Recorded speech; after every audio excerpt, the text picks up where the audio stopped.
তৃণমূল শ্রমিক ইউনিয়ন মালিক পক্ষের সঙ্গে হাত মিলিয়ে জুট মিলও থ্রেড কালচার চালাচ্ছে, অভিযোগ সিটু নেত্রী গার্গী চট্টোপাধ্যায়ের।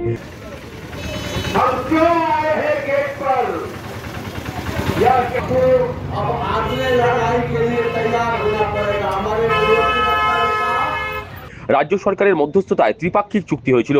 1 বছর অতিক্রান্ত হওয়ার পরেও রাজ্যের জুট মিলগুলোতে সেই ত্রিপাক্ষিক চুক্তি এখনো লাগু হয়নি। তাই বন্ধ জুট মিল খোলা, ত্রিপাক্ষিক চুক্তি লাগু সহ একাধিক ইস্যুতে ধর্ণা কর্মসূচি ডাক দিয়েছিল 21টি শ্রমিক সংগঠন। ঘোষিত কর্মসূচি অনুযায়ী রাজ্যের প্রতিটি মিলের গেটে গত 26শে ডিসেম্বর থেকে শুরু হয়েছে অবস্থান বিক্ষোভ। সেই অবস্থান বিক্ষোভ চলবে আগামী 2রা জানুয়ারি পর্যন্ত। শনিবার ভাটপাড়া রিলায়েন্স জুট মিল গেটের ধর্ণা মঞ্চে হাজির হয়ে সিটুর উত্তর চব্বিশ পরগনা জেলা সম্পাদিকা গার্গী চট্টোপাধ্যায় বলেন, কয়েক মাস ধরে বাংলায় থ্রেড কালচার আবির্ভাব হয়েছে। সরকারি অফিস কিংবা পুরসভায় থ্রেড কালচার চলছে। তার জোরালো দাবি, এখন জুট মিলেও থ্রেড কালচার চলছে। শাসক দলের শ্রমিক ইউনিয়ন আইনটিটিউসি মালিক পক্ষের সঙ্গে হাত মিলিয়ে থ্রেড কালচার চালাচ্ছে। শ্রমিকরা নিজেদের বকেয়া পাওনা গন্ডার দাবি করলেই তাদেরকে গেটের বাইরে করে দেওয়া হচ্ছে। বাম শ্রমিক নেত্রী গার্গীর দাবি, জগদ্দলের বিধায়ক মিলে ঠিকাদারি চালাচ্ছেন, ফলে উনি মালিক পক্ষের সঙ্গে আছেন। বাজে বড় কথা হচ্ছে, এই গত কয়েক মাস ধরে আমাদের রাজ্যটা কথা উঠেছে থ্রেড কালচার। মিউনিসিপ্যালিটিতে থ্রেড কালচার, অফিসে থ্রেড কালচার শাসক দলের, এখানে ম্যানেজমেন্ট আর মিলেও থ্রেড কালচার। আর শাসক দলের যে বিশেষ করে তৃণমূল কংগ্রেসের যে ট্রেড ইউনিয়ন আইএনটিটিউসি, তারা এই ম্যানেজমেন্টের সঙ্গে মিলে এই থ্রেড কালচার চালাচ্ছে। শ্রমিক যদি তার নিজের পাওনার কথা বলে, গেট বাহার করে দিচ্ছে। 10 দিন, 50 দিন, 60 দিনের জন্য গেট বাহার করে দিচ্ছে। কেন? শাসক দল আর ম্যানেজমেন্ট একেবারে মিলে আছে, এবং এই মিলের মধ্যে কন্ট্রাক্টারি চালায় শাসক দলের।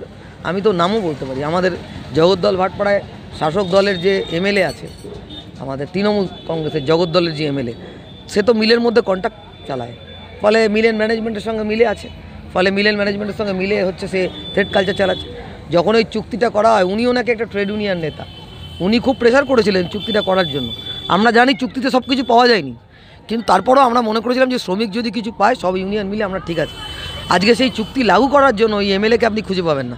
ওনা গিয়ে কি আইএনটিটিউসি কি প্রেসিডেন্টের, ওই এমএলএকে আপনি খুঁজে পাবেন না।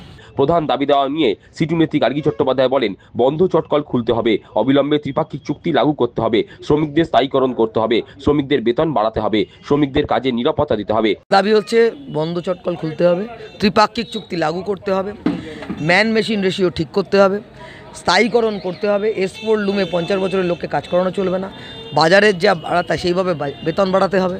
এগুলো আমাদের মেন দাবি। মিলের মধ্যে গ্রেড স্কেল ঠিক করতে হবে, আর শ্রমিকদের নিরাপত্তা দিতে হবে, কাজের নিরাপত্তা দিতে হবে। শ্রমিকদের কোনো নিরাপত্তা নেই। কোথাও দেখবেন চটকলে ব্রেক ডিউটি আছে, একটা না কেউ 8 ঘন্টা কাজ করে না। এখন মালিক এখানে কোনো ইউনিয়নের সাথে আলোচনা না করে স্ট্রেট ডিউটি করে দিচ্ছে। ফলে একটা শ্রমিক এই মিলের মধ্যে 8 ঘন্টা মেশিনে কাজ করা, তার পক্ষে কি কঠিন হয়ে দাঁড়াচ্ছে। গার্গী হুঁশিয়ারি, জানুয়ারি মাসের মধ্যে সরকার না ডাকলে তারা কলকাতার রাজপথ অবরুদ্ধ করে দেবেন। চুক্তির ব্যাখ্যা অপব্যাখ্যা করে স্ট্রেট ডিউটি চালু করছে। দেখি চুক্তির মধ্যে রয়েছে যে ম্যান মেশিন রেশিও ঠিক করতে হবে, চুক্তির মধ্যে রয়েছে যে স্থায়ীকরণ করতে হবে, চুক্তির মধ্যে রয়েছে 1000 টাকা বাড়ানোর কথা, চুক্তির মধ্যে রয়েছে স্থায়ীকরণের কথা, সেটা লাগু করছে না। ফলে আমাদের এই ধর্না চলবে 2 তারিখ পর্যন্ত। জানুয়ারি মাসে যদি সরকার আমাদের না ডাকে, তাহলে আমরা তো কলকাতার রাস্তা নিউ সেক্রেটারিয়েটের সামনে অবরোধ করেছিলাম বসে, আমরা কলকাতার রাস্তা বন্ধ করে দেবো। একেবারে রাস্তা বসে থাকবে চটকলের শ্রমিকরা।